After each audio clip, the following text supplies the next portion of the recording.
Hello everybody, welcome back, or I guess welcome to the channel if you're new. Today I wanted to speak about, another controversial topic of today's world, I guess you'd say. I don't know about other countries, but here in the US it's a big problem. And before I get started, I wanted to again state that these are my opinions and they are not official doctrine of the church, official statements of the church. I will be reading some things of the church. So some things of the church, some things that I say will be what the church's beliefs on the subject is, but a lot of it will just be what I think, what I feel, and how what I've received from, praying and doing those sorts of things about the topic and whatnot. And another thing also is again, we as humans, we have opinions, we have agency, so we can choose. So this is my opinion. You can have your own. I'm not telling you that you need to change and I need to change, whatever. I'm not trying to say that. I'm just stating my opinion so others can, have a different outlook on certain things than other outlooks. I don't know. Something around those lines. So don't think that I'm trying to persuade you to do either or, which I hope maybe I can help with if somebody's mind's juggled and they can't decide on certain things or whatnot, or they're trying to figure out certain things for themselves. I don't know. But it is on abortion. It is kind of a huge topic today. Sadly. I personally am against abortion, but with the church, there are certain circumstances where it would be okay, which I will jump into that here in a second. So from my own personal studies, and you might be thinking like, why should you bother with abortion? You're a man. Only women should be the ones to decide because it's their bodies and yada yada yada yada. And that's perfectly fine if you think that way. But I feel like I should have an opinion, because I don't know. I'm human. My mother didn't abort me, and I have a mother that's taught me things, and I have a lot of other loving relatives. And a lot of you might be thinking, well, your religion will have a big impact on your life, which is true. It does. It has a huge impact. I've studied, and I know that Jesus Christ is real, and because of that, certain things are going to impact me differently than those that don't believe in those certain things, which is totally fine, which I understand. But again, this is my opinion. From the scriptures, I read in Jeremiah 1:5, it says, "Before I formed thee in the belly, I knew thee, and before thou camest forth out of the womb, I sanctified thee and made you a prophet unto the nations." From the scripture, we learn that God, He knows us personally before we come to this earth. And before He forms us in the womb, He knows us.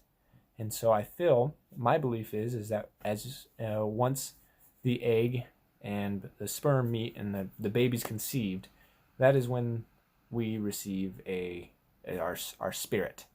I'm not 100% on that. I couldn't give you any information on that. I also don't know when the spirit leaves before you die, because I've seen times where I feel like the spirit's left the body before somebody's died. Yada yada yada, something along those lines. But on the point, I believe that that child is, of course, human. It's developed. It's there. It's being made. It's just like if you look at like the government, we can't like damage eagle eggs. Like it's not an eagle yet, but it's going to be. And if we do, then it's a huge fine. Stuff like that. And I also think the same way as a baby being formed in the womb, as I believe that it is a human. It is a living being. And so therefore, just like the scripture says, the scriptures say, "Thou shalt not kill," and then Doctrine and Covenants adds on, it says, "Thou shalt not kill or do anything like unto it." And I believe that abortion would be declared under that killing. But again, if we look into,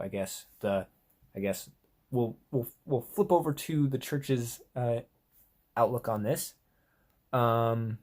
That state kind of some things that I agree with on certain circumstances, where abortion would be declared as, okay. if you want to say okay. So we'll read about it. So church leaders have said that some exceptions, circumstances may justify an abortion, such as when pregnancy is the result of incest or rape, when the life or health of the mother is judged by a competent medical authority to be in serious jeopardy, or when the fetus is known by a competent medical authority to have severe defects that will not allow the baby to survive beyond birth. And then it goes on to say, but even these circumstances do not automatically justify an abortion. Those who face such circumstances should consider abortion only after consulting with their local church leaders and receive a confirmation through earnest prayer. So practically what it's telling you is before you make a decision like that, turn to God. Turn to those that have, I guess, the priesthood authority, or you can say the priesthood keys over you if you're part of the church, and then also go to God and pray and ask Him what His thoughts and feelings are upon it. But in those circumstances, that would be justified because, of course, if you die and the mother dies, then and the baby lives, then I mean, or if the baby is already going to die before it even comes through birth, then I mean, and then of course if it's rape or incest. But then the church also states a thing on what you should do if, I guess, the child is conceived out of wedlock. It says, when a child is conceived out of wedlock, the best option is for the mother and the father of the child to marry and work towards establishing an eternal family relationship. And then it goes on to say, if a successful marriage is unlikely, or the parents can't take care of the child, or the mother or the father, whatever one receives the custody or whatnot of it, they should place the child for adoption, preferably through Latter-day Saint Family Services, or LDS Family Services. So it's stating that then to put it up for adoption, because we believe that all people should live through this life, even if you believe that they might have a harder life than others. That is the trials they're going to have to face, and that's okay, because God will be there for them, and they will be blessed for the trials and tribulations that they face. We believe that this time on earth is a time to prepare to meet God, and even those children that are born that way should have that time to prepare to meet God as well as us, and we shouldn't be the ones to end their life in that way. And I'll leave a link in the description linking to this page where it talks about the church's outlook on these things, where it gives talks by apostles and prophets upon the subject of abortion. But again, this was my opinion.